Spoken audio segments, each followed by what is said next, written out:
হবে মানব গুরু কামেল যিনি, তার কাছে রয় মালের খনি, প্রেমময় দয়াল তিনি, পরম বস্তু প্রাপ্তি তার।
আমার কাছে প্রশ্ন করেছিল হুজুরি পাক দরুদ সাল্লাল্লাহু আলাইহি সাল্লামের কাছে 4 ব্যক্তি সালাম দিলেন, তার মধ্যে এক ব্যক্তি পাইলেন 10 নেকি, আর একজন পাইলেন 20 নেকি, আর একজন পাইলেন 30 নেকি, আর একজন পাইলেন 40 নেকি। আমি বলেছি সালামের মধ্যে ব্যবধান আছে। এবং মুসলিম শরীফ হাদিসের কথা আমি বলেছি, এটা আবু দাউদ শরীফ 4র্থ খণ্ডের ভিতরে আছে। তবে অনেক সময় মানুষের একটু ভুল হয়, এর জন্য তুমি কোনো চিন্তা ভাবনা করবে না মা। কেননা বলতে বলতে অনেক সময় অনেক জানা কথা ভুল হয় মানুষের, কিন্তু সহি হাদিসের কথা। এখন তোমার কথা হচ্ছে এই মানব দেহ, এই দেহের মধ্যে মুরিদ কে হয় আর মুরিদ কে করে, এর অনেকগুলি শাস্ত্র আছে। একটা হলো কাম গুরু, তার মদন শিষ্য, আরেকটা হচ্ছে জ্ঞান গুরু, তার মন হলো শিষ্য, আরেকটা হচ্ছে আলিমুন, আলিমুন মানে জ্ঞান, আর মুরিদুল হলে এরাদা করে জ্ঞানের কাছে। মুরিদুল সিফাত এরাদা করে কার কাছে? জ্ঞানের কাছে। আলিমুন হলো জ্ঞান, জ্ঞানের কাছে। তবে তুমি বলেছো সৃষ্টি তো একদিন হয়েছে, নতুন তো কোনো সৃষ্টি না। তবে আমাদের আশা যাওয়া যে পরস্পর, একদিন তার সঙ্গে সবাই আসেনি, আসা যাওয়া আমাদের পরস্পর হতেছে। এই জন্য অজ্ঞানী যায় জ্ঞানীর কাছে, চৈতন্য জ্ঞান পাবার আসে। সে জ্ঞান বিকশিত যার হইয়াছে, দেখলে চেনা যায় তার নয়ন। শ্রী গুরু চৈতন্য বিনে কে তোমায় করাবে চেতন। শ্রী মানে সুন্দর, আর সে গুরু যে জ্ঞান পেয়ে গুরু হইয়াছে, সে জ্ঞান পাওয়ার জন্য তার তুমি ভক্ত হইয়ে বা শিষ্য হইয়ে তার প্রতি তোমার সুনজর রাখতে হবে এবং তার পূর্ণ খেদমত করতে হবে। খেদমতের রহমত, গুরু খেদমত না করলে ওই জ্ঞান তুমি কখনো পাইবা না। তাই তোমাকে আমি বলেছি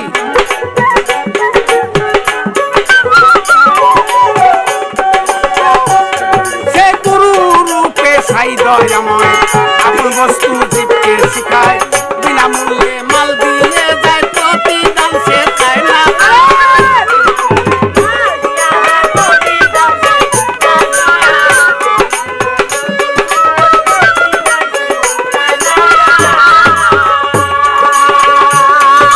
আপন ইচ্ছায় সে ডাকে না, আইলে কাউকে ফেরত দেয় না।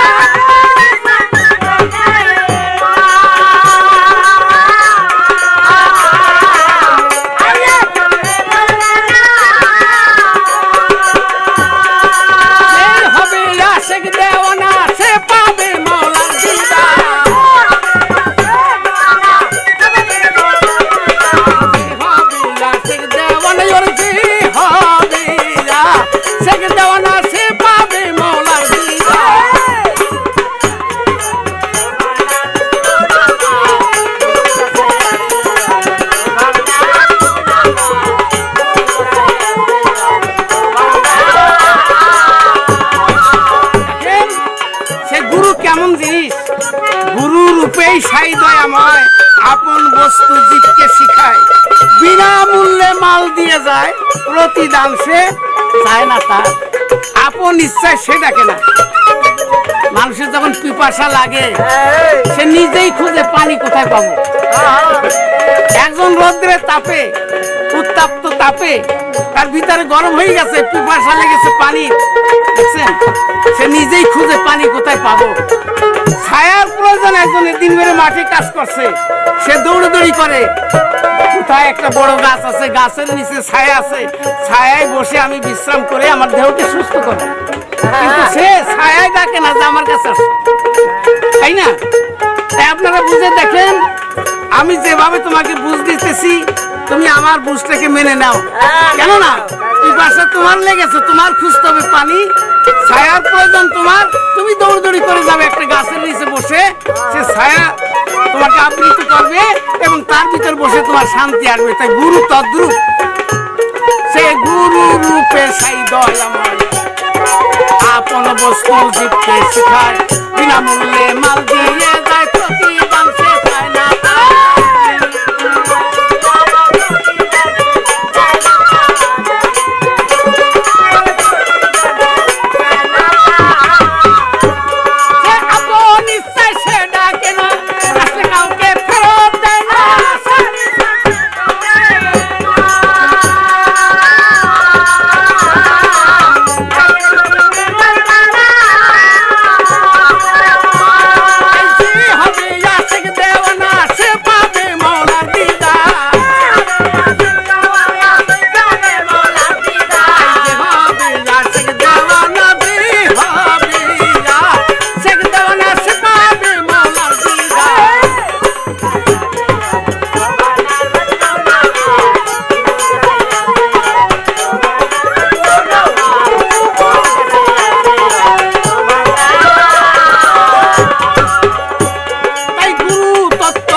চমৎকার তার প্রশ্ন, ধন্যবাদ দিলাম।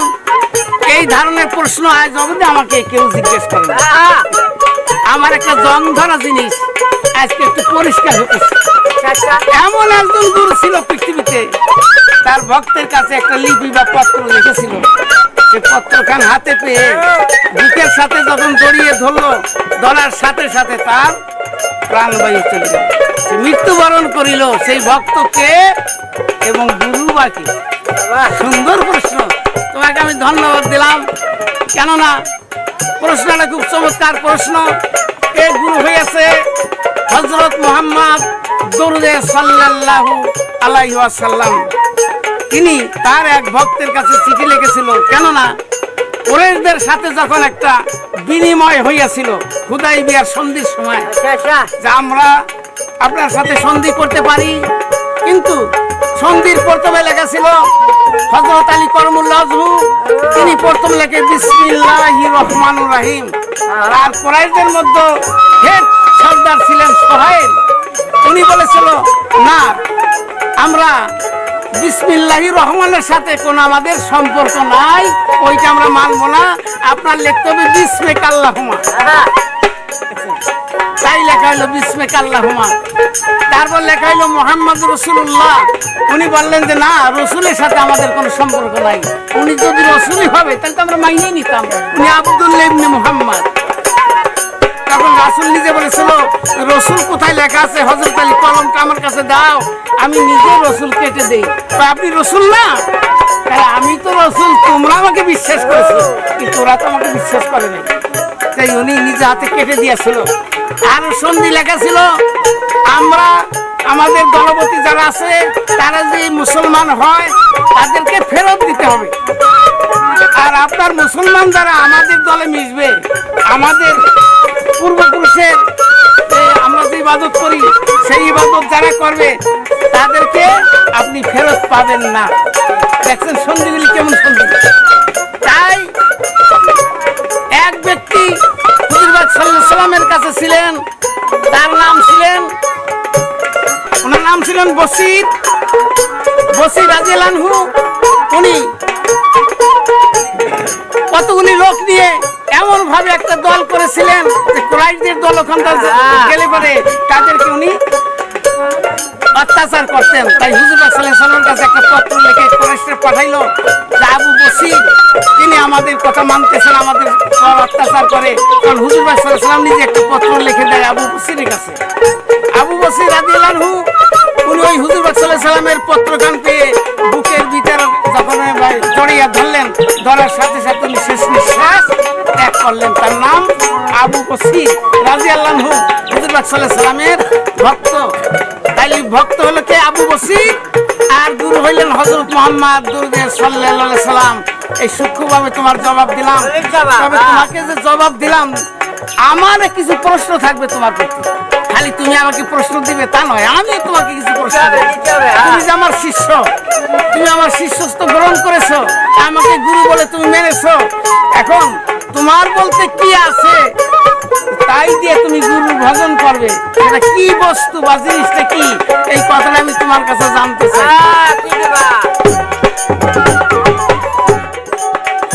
আছে গুরু তত্ত্ব পরম নিগুণ আছে সত্য, সে হয় নাই খোদা প্রাপ্ত মানব জন্ম বৃথা।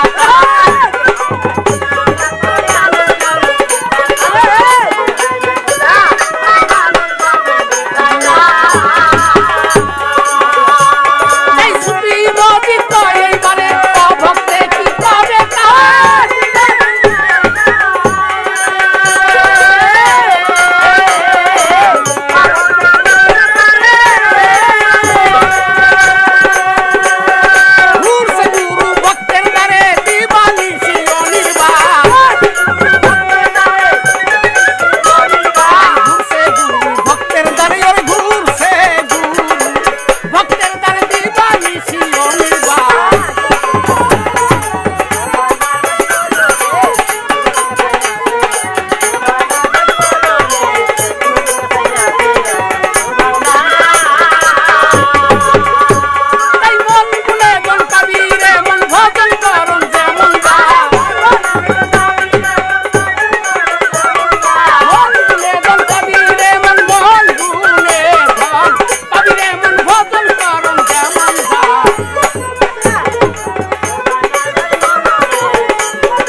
আজ আমাদের গুরু শিষ্য পালার ভিতরে আমি আমার গুরুর কাছে যা কিছু জিজ্ঞাসা করেছিলাম সে কথাটা হলো যে সালামের মধ্যে যে সালামটা দিলেন, এই সালামে দেখা গেল যে সালাম দিল, এই সালাম 10 নেকি 20 নেকি 30 নেকি হলো, 40 নেকি পর্যন্ত হলো, কিন্তু এই নেকির ওজন কত জিজ্ঞাসা ছিল।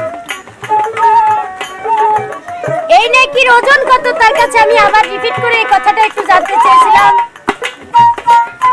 আরো কিছু বেশ কিছু কথা তার কাছে আমি রেখেছিলাম, আশা করি তিনি জবাব করেছে, কিন্তু যে কথাটা হবে না ওই কথাটা সূত্র ধরে আবার গান করতে হবে। আরেকটা প্রশ্ন করলাম, বিশ্ব মাখলুকাতের মধ্যে এমন একজন শ্রেষ্ঠ গুরু, সে তার এক ভক্তকে পত্র দিলেন, পত্র পাওয়া মাত্র সে শেষ নিঃশ্বাস ফেললেন। এই গুরুকে তিনি বললেন রাসূল আকরাম সাল্লাল্লাহু আলাইহি সাল্লাম, সে তার এক ভক্তকে পত্র দিলেন, কিন্তু মারা যাওয়ার কারণটা কি সেটা তিনি আমাকে সুন্দর করে জবাব করেছেন। তবে একটা কথা হলো কি, যদিও গুরুর হয় জবাব, তবু ভক্তের থাকে অনেক অভাব। আমার যেটা না হবে ওই কথাটা তার কাছে আবার আমি তুলে ধরব। তবে এখন আমি একটু উপরে যে আর একটা গান দিয়ে তার কাছে গানের মধ্যে থেকে কিছু আলাপ রাখি। যেই দেশে নাই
গুলি আছে তার কাছে আশা করি আবদার রাখলাম তিনি আমার আশা পূরণ করবে।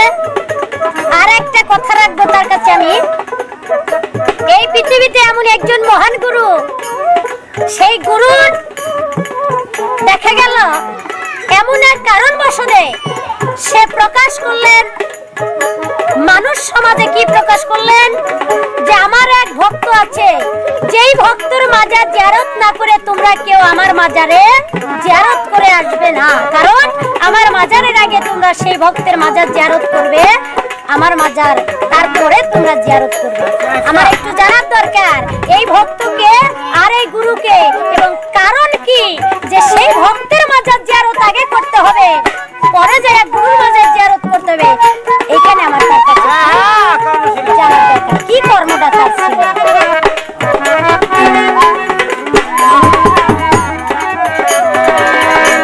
সাধু বংশে দেশের লাগি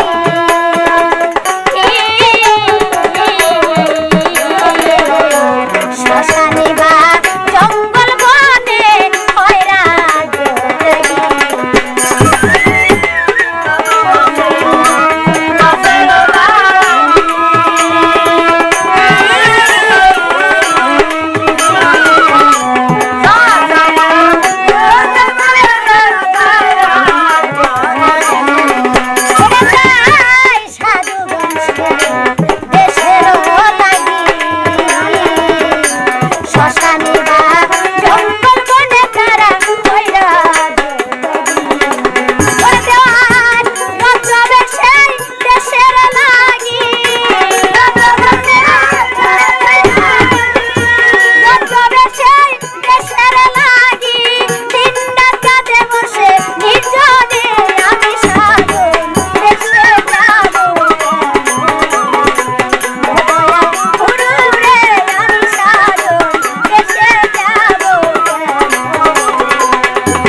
মানুষ মাত্রই মরণশীল।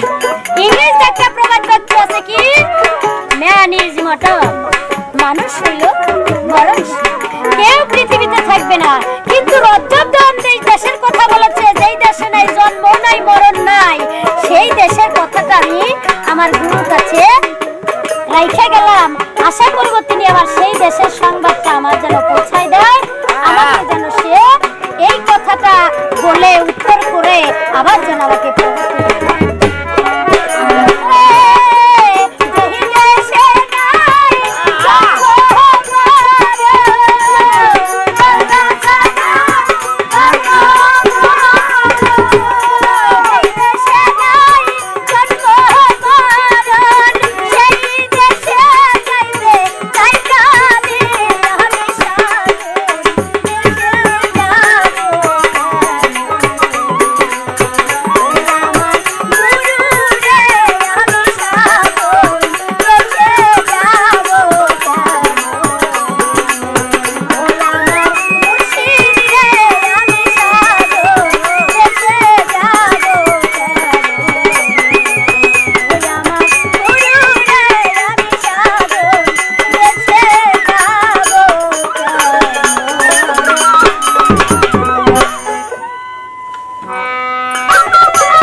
সুন্দর প্রশ্ন করেছে আমার কাছে। 10টা নেকি, এই নেকির ওজন কত? আচ্ছা কোন ভাই, নেকির ওজন করা যায়? একটা পেঁচের কথা, উনি এমন একজন শিষ্য, উনি আর কিছু পায় নাই, নেকির ওজন কত? এখন আমি একটা সওয়াবের কাজ করলাম, একটা আমল করলাম, কোরআনের একটা অক্ষর পড়লে তার নাকি 10টা নেকি হয়। আচ্ছা একটা হরফ আমি পড়লাম, আলিফ, 10 নেকি পাইলাম, লাম 10 নেকি পাইলাম, মিম 10 নেকি পাইলাম। এখন এই 30টা নেকির যে কি ওজন, এই ওজনটা করবো কি দিয়ে আমি? হ্যাঁ, ওজন করা যাবে তুমি যদি সেই জ্ঞানী হও, সৎ স্বভাবী হও এবং সত্য কথা মুখে বলো, মিথ্যা কথা বলবো না। আর মানুষের সাথে আমি আমার মুখ দিয়ে, হাত দিয়ে, চোখ দিয়ে আমি কোনো ব্যথা দেব না কোনো মানুষকে। হুজুর সাল্লাল্লাহু আলাইহি সাল্লামের সেই স্বভাব যদি তুমি গ্রহণ করতে পারো, তাহলে এই নেকির ওজনও তুমি বুঝতে পারবে। কেননা যে আমরা মুসলমান, কিন্তু আসলে আমরা মুসলমান নামধারী। মুসলমানের যে কাম, এই কাম কিন্তু আমাদের কাছে নাই। হুজুর সাল্লাল্লাহু আলাইহি সাল্লামের যে স্বভাব ছিল, মায়ের খাই একজন হাত ধরে বলছে আপনার হাতে ব্যথা পাইছেন, আমার ক্ষমা করে দেন। আমরা কি তাই বলি? আমরা তো বলি না। এক বুড়ি বোঝালোই যাইতে পারে না, আর দয়াল নবী নিজে যাই বলতেছে বুড়ি মা দাঁড়িয়ে আছো কেন? বাবা, এই দেশে এক মোহাম্মদ জন্ম নিছে, সে আমাদের বাপ দাদারকে ধর্ম নষ্ট করে দিয়া সে নতুন একটা ধর্ম প্রচার করতেছে। হ্যাঁ, সে যারে ধরে তারই মুসলমান বানায়। আমার যারা আত্মীয় স্বজন ছিল, তারা আমাকে রেখে তারা অনেক দূরে যাই বাসা বাড়ি করছে, কিন্তু আমার এই সামান আনি আমি যাওয়ার পারতেছি না। দয়াল নবী বললো বুড়িমা আমার কাছে দাও। দয়াল নবী হাতে নিলেন, কাঁধে নিলেন, নিয়ে বুড়ির হাতে হাতে হাঁটে। আর বুড়ি কয় বাবা রে, তুমি যে উপকার করেছো আমার ভোলার মতো আর শুনে। কেননা এই দেশে মুহাম্মদ সে বাপ দাদার কালে ধর্ম ভুলাইয়া তার ধর্ম আমাদের নেওয়ার জন্য চেষ্টা করতেছে। বাবা, এমন নির্বিষ মারতো আমরা বাইসে যেতাম। দেখছেন আর দয়াল নবী এই সমস্ত শুনেও যেমন শুনতেছে না, তার নিকটবর্তী যে বলতেছে মারে এই তো তোমার লোকজন, তোমাদের কাছে বোঝা রাখি আমি এখন যাই যা। বাবা তুমি যে উপকার করছো, তুমি জীবন আর বলতে পারবো না বাবা, যাও গে। ওনার লোকজন এসে জিজ্ঞেস করতেছে এ বুড়ি কেমন লেখেন? ওই যে বেটা যায়, ওই বেটা মানে আগেই দিয়ে গেছে, ওই বেটাই তো মোহাম্মদ। ওনার কত গালাগালি করছে বাপটা তুইলা, ওনার নির্বংশের সাল করে গালাগালি দিছি, উনি তো আমার কথার প্রতিবাদ করে নাই। ওই বেটাই তো ঠিক ইমানদার, তোদের ধর্ম ঠিক না, ওই বেটার ধর্ম ঠিক। দেখেন এই বুড়ি যাইয়া উনি ইমান গ্রহণ করলেন, কালেমা পড়লেন লা ইলাহা ইল্লাল্লাহু মুহাম্মাদুর রাসূলুল্লাহ। আর সঙ্গে সঙ্গে ওনার কওমের লোক সব লোক এসে রাসূল দরুদ সাল্লাল্লাহু আলাইহি সাল্লামের কাছে ইমান গ্রহণ করলেন। দেখেন সে কি স্বভাব দেখাইলো। এর নামই মুসলমান। আত্মসমর্পণকারী, নিজের কোনো অস্তিত্ব থাকবে না, বিলীন করে দিয়া তার নাম মুসলমান।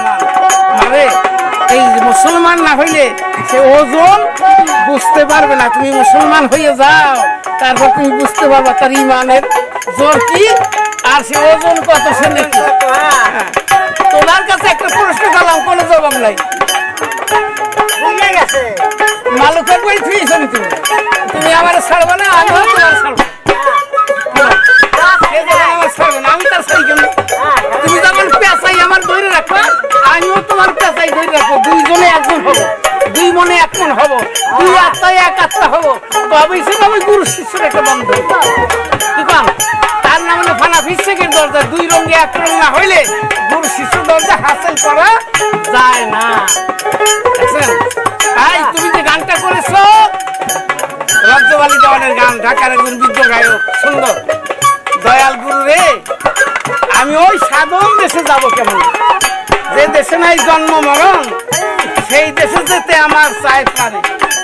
জন্ম মরণ নাই কোন দেশে? এই দেশে হলো আসা যাওয়ার রাস্তা, আসা যাওয়ার পর। দেখছেন ওই দেশে যাই আমি মরবো না।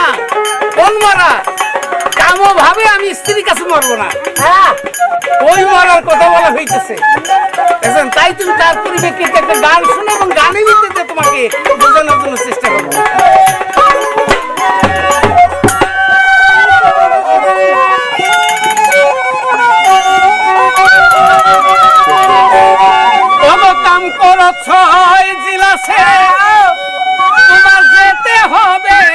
কর্মপুর বুঝে দেখ মন সাধন রাজ্য বহুদূর মনরে বুঝে দেখ মন সাধন রাজ্য বহুদূর ওই কাম করো চাই জিলা ছেড়ে কাম করো জিলা ছেড়ে যেতে হবে কর্মপুর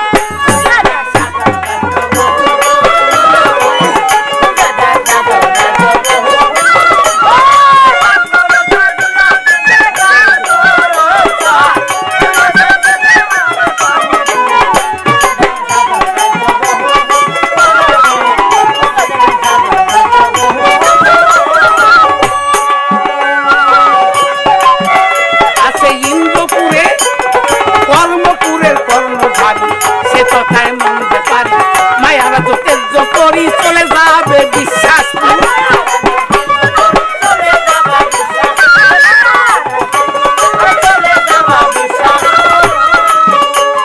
বিশ্বাসের ডাক্তার হলে ভক্তি সহ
সাগরের পারে যাবে ওই ইন্দ্রদেবে যুদ্ধ নিবে ওই যুদ্ধে যে জয় হবে রতিকে যে সহস্রে কাইলে দিতে পারে দেখেন তার ওখানে রতি খনন হয় না সে ওখানে মরে না এই মরার ঘাটিলে এইটারে মা কিন্তু জগতে মরা মৌতে কাবলাল মৌয়াত মানুষ মরণশীল এ কথা তোমার ভুল মানুষ কখন মরে না ঠিকই তো মানুষ কখনো মরে না তুই কে বলেছে মানুষ মরে তাইলে আমাদের কুটি মনসুর গান রচনা করেছে মানুষ মরিয়া গেলে বিচার হবে কার তাইলে যেখান থেকে পানি আসে আবার সেখানে চলে যায় মানুষ কখন মরে না তাই আমি তোমাকে বলি তুমি একটা প্রশ্ন করেছো যে দয়াল গুরু আমি তোমার কাছে জানতে চাই এমন একজন গুরু ছিল আর এমন একজন তার ভক্ত ছিল সে বলল যে হে আমার মুরিদান আমার এই ভক্তের মাজার আগে জিয়ারত করবে তারপর তোমরা আমার মাজার জিয়ারত করবে কে হইল একজন ওলি আল্লাহ তার নাম নিজামউদ্দিন আউলিয়া এই নিজামউদ্দিন আউলিয়া তার এক ভক্ত ছিল আমির খসরু আমির খসরুকে বলেছিল হে আমির খসরু আমার সাথে একদিন তোমার সফরে যেতে হবে ওই একদিন বলেছিল ভক্তের কাছে আমার সাথে তোমার সফরে যেতে হবে তাই একদিন এক কাওয়াল বেটা আইসে ওনার দরবারে কাওয়ালি গান গাইতেছে গাইতে গাইতে গাইতে গাইতে ওনাকে এমন উন্মত করছে ওনার পয়সা করি যা ছিল পকেটে সব দিয়ে দিছে শেষ মেশ ওনার পায়ের জুতাও ফিকে দিছে। এই কাওয়াল লইলা কাওয়াল বেটা জুতে পাইয়ে চড়াই করছে জুতে একজন অলি আল্লাহর বুকের জুতা, অলি আল্লাহর পায়ের জুতা। এই জুতা যখন আমি পেয়েছি, এই জুতা সামান্য নয়, বুকের সাথে জড়াই ধরে নিয়ে রওনা করছে। আর আমির খসু বাড়ির থেকে দেখতেছে ওনার বাড়ির বগল দিয়া ওনার হুজুরের জুতা লইয়া যায়। মনে মনে ভাবতেছে হায় হায় রে, আমার দয়াল এ কি খালি পায়ে হাঁটবে? আমার দয়ালের পার জুতা লইয়া যায় ওই বেটা কাওয়াল। দৌড়দৌড়ি করে গেছে, এই কাওয়াল শোন, এই জুতাটা আমার কাছে বিক্রি করে দে ভাই। এই জুতো নেওয়ার মতো তৌফিক তোমার আছে? তুই কত টাকা চাস? 500 টাকা দিলে আমি জুতা তোমাকে দিতে পারি। উনি 500 টাকা সংগ্রহ করে আমার জায়গা জমি যা ছিল বিক্রি করে 500 টাকা ওনাকে দিয়ে জুতাটা বুকের সাথে জড়িয়ে ধরে চলছে। আমার দয়াল খালি পায়ে, আমার পায়ের জুতা, আমার দয়ালের পায়ের জুতা। এই জুতা তখন নিয়ে আমি তার পায়ে লাগাবো। আর সেই গুরু আল্লাহর কাছে হাত তুলে বলতেছে, মাওলা তুমি এখন একটু ঝড়ি বৃষ্টির সৃষ্টি করে দাও যাতে আমার ভক্ত আমার নিকটে না আসতে পারে। উনি তো দেখতেছে ওনার জ্ঞানের চোখলা। যখন ঝড় বৃষ্টি আরম্ভ হয়েছে তার ভিতর দিয়ে উনি চলছে, কিন্তু 2 পাও গাইতো 3 পাও ধরে খেলাটা পাশ ফেলে নিয়ে যায়, তবু উনি চলছে।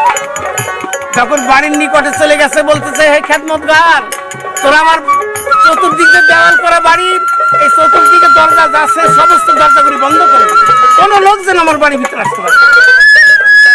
সব দরজাগুলি বন্ধ করে দিচ্ছে। উনি বাড়ির চতুর্দিক ঘুরতেছে, যাওয়ার কোনো সুযোগ পাইতেছে না। দেখে একটা ড্রেন দিয়ে পচা গান্দা পানি ওই বাড়ির ভিতরে, ওই ড্রেন দিয়ে যাইতেছে। তখন উনি ওই ড্রেনের ভিতর দিয়ে মাথা ঢুকিয়ে দিচ্ছে। মাথা ঢুকেই দিয়ে যখন কিছু দূর অগ্রসর হয়েছে, হওয়ার সাথে সাথে উনি বাইরে গেছে, আর আগাইতে পারে না।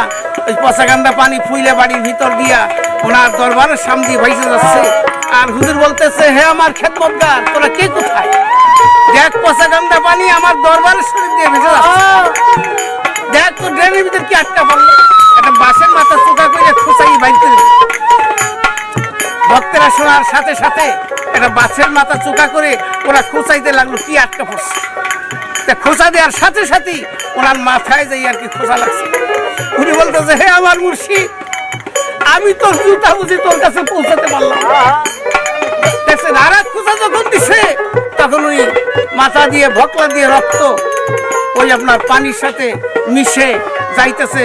যারা খোঁচা দিয়েছে তারা গায়ে কিরে রক্ত এলো কোথা থেকে। তখন ড্রেনের ভিতরে নাইমে দেখে একটা মানুষ কান্দা উঠেছে, উঠাইয়ে চিৎকার দিচ্ছে, হ্যাঁ রে, আমরা আমার ভাই আমির খসরুকে আমরা খুন করেছি।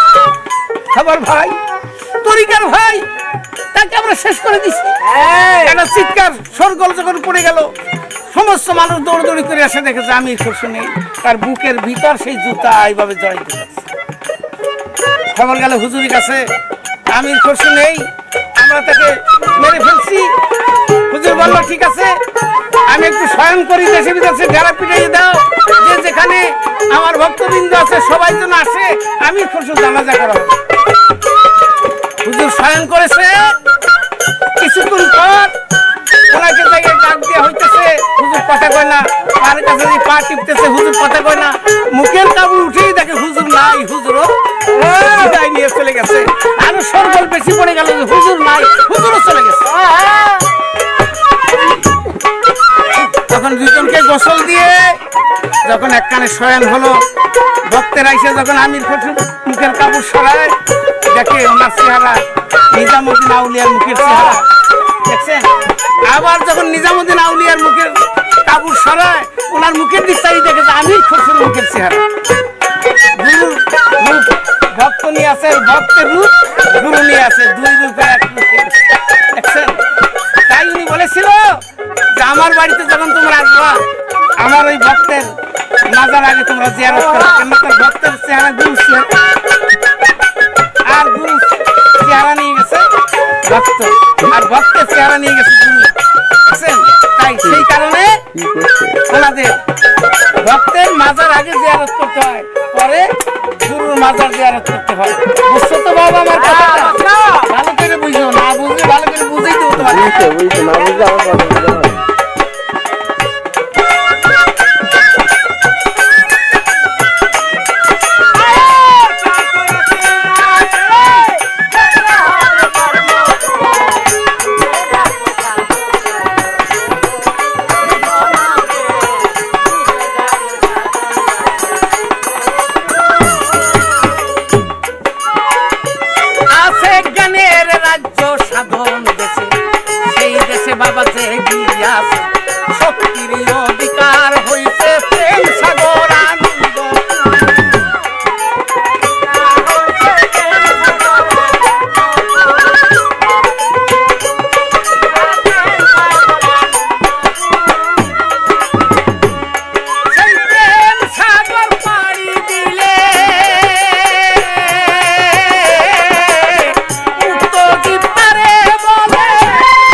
क्या कर रहा है?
সময় আছে আমার কম।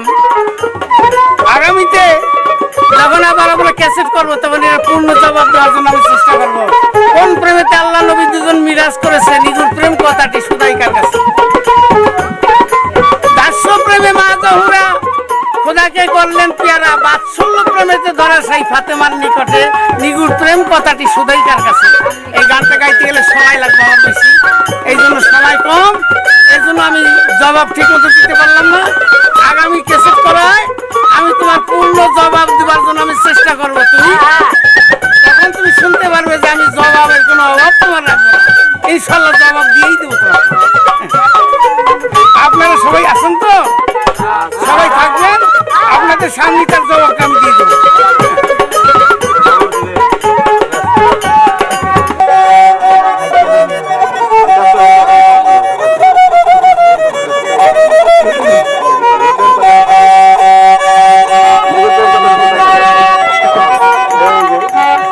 সহজ প্রেমে যে মই যাচ্ছে মানুষ ধরা তার নিকটে,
পাওয়া যাচ্ছে শিশু শিল্পী ইমরুল ও শামিমার কণ্ঠে হিন্দের সুলতান শাহানশাহ এ আজমের হজরত খাজা মঈনুদ্দিন চিশতি রহমতুল্লাহ আলাইহির শানে ক্যাসেট ও ভিডিও সিডি।